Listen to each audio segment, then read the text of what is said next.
And welcome everyone to the Riverside County Board Brief as we give you a brief look at what took place during today's Riverside County Board of Supervisors meeting. My name is Pep Fernandez. Happy Election Day to everyone out there. We'll talk more about voting a little bit later in the show, but also happy National Weights and Measures Week. Let's take a look at some video from earlier today during the board meeting. It is National Weights and Measures Week. There's Ag Commissioner Delia Cioc addressing the board and talking more about how weights and measures really affect our everyday life, from the grocery store to pumping gas, amongst a lot of other places as well. So weights and measures having a very big importance on our everyday life here in the public. Delia Cioc caught up with our own Ariane Murphy from the Executive Office to talk more about Weights and Measures Week. Ariane Murphy, Senior Public Information Officer with Riverside County's Executive Office. Today I have Delia Cioc. She is the Agricultural Commissioner Sealer for Riverside County's Ag Department. Delia, thank you so much for joining us. What an amazing presentation you did today to the Board of Supervisors. Everyone was really engaged. So tell us a little bit more about your department. I mean, when we're talking about quality of life and a fair marketplace, you guys are the heroes. Can you tell us a little bit more about that? Yes, indeed. Thank you, Ariane. And thank you so much for having me here today. Yes, our department does a variety of things. We are in the market every day. We are at your local gas station, ensuring that if you pay for a gallon of gas, you are receiving a gallon of gas, that your gas is not contaminated, that if you are purchasing 1 pound of candy, you are receiving a pound of candy, that you are paying for the advertised price that the supermarket is showing you when you are in your local grocery store. We are at your Joann's store measuring your cordage. So if you are getting 1 yard, if you're paying for 1 yard of material, you are getting that exact 1 yard. So we are definitely out there providing equity in the marketplace. That is amazing. Thank you so much, Ellie. And I don't think often the average person, I know myself, doesn't really understand the role that your department plays in our everyday life. So it was really interesting to get that information today during your presentation. So going back a little bit on topic, it is National Weights and Measures Week. What is your department planning to do this week in support of that? Yes, thank you. National Weights and Measures Week is celebrated to spread awareness to what officials are doing in the field of weights and measures. So we will be out engaging the community. We will be out providing outreach so everyone understands the importance of our office and where they can go to obtain services, and then they can obtain information on how to file a complaint, so we can go out and investigate to provide that equity, as I mentioned earlier, equity in the marketplace. So you can call our number 951-955-3045. You can go to our website, you can go to RivCo now and get all the information that you need in case you need to contact us. Thank you so much, Delia, again for joining us today at the board brief. Again, happy National Weights and Measure Weeks. Now back to you, Pep. Very good. Thank you, Ariane, and great job by Delia there. That was one of two presentations during the Riverside County Board of Supervisors meeting today. The other was the Women of the Year presentation. Big awards for all 5 districts selecting their own Woman of the Year.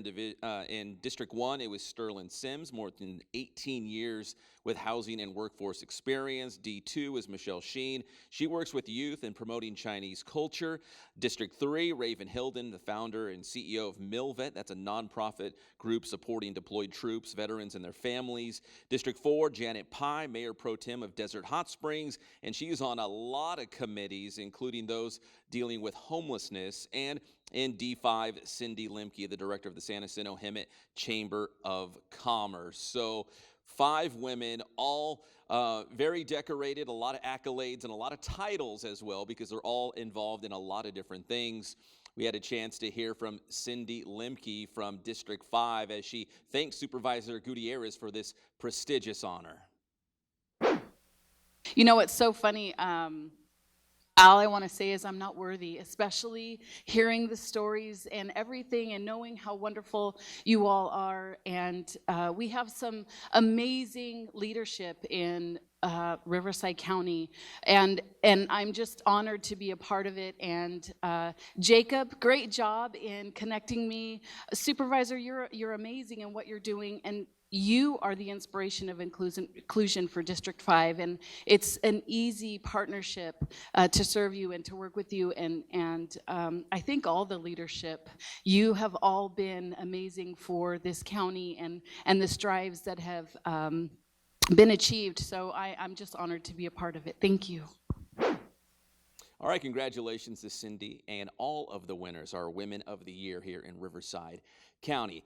Now, we also had an item on the agenda dealing with speed zones. We're talking about speed limits. This is for adjusting current speed zones or maybe establishing new speed zones. Susan Vombar from our Transportation Department explaining a little bit more.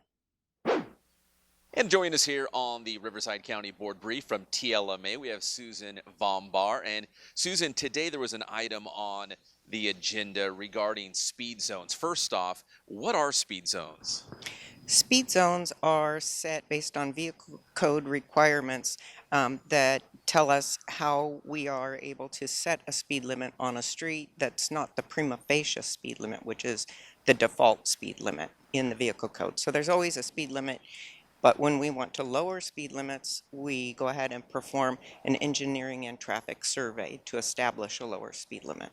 So the item on the agenda today to go in front of the supervisors, was that to give them an update some of the speeds, add new speed zones? What exactly happened today?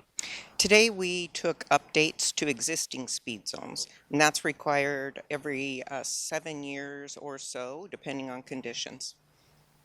All right, and Susan, so obviously this is a very important part of what you guys do at TLMA, right? To keep all of our commuters and those who drive safe on the roads, correct? Yes, very important, and we have to keep it so that our highway patrol can keep enforcing those speed limits. That's why we require updates periodically so they don't expire. All right, that's Susan Vombar from TLMA. All right, thank you, Susan, for that. We appreciate it. And as we mentioned at the very top, it is Election Day.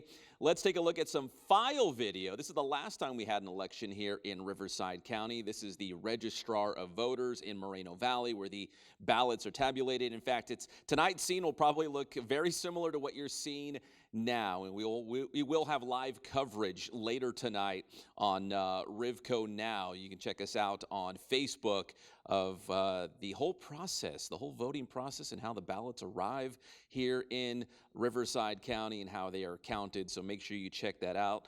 For more information, I think we have a graphic for this as well. It is voteinfo.net. That is your place to find all the information on the latest votes and the latest numbers and all the good stuff here on Election Day, Election Night, and the days to come post-election. So that is voteinfo.net. Well, my name is Pep Fernandez. We appreciate you tuning in to the Riverside County Board Brief, and we'll see you next time.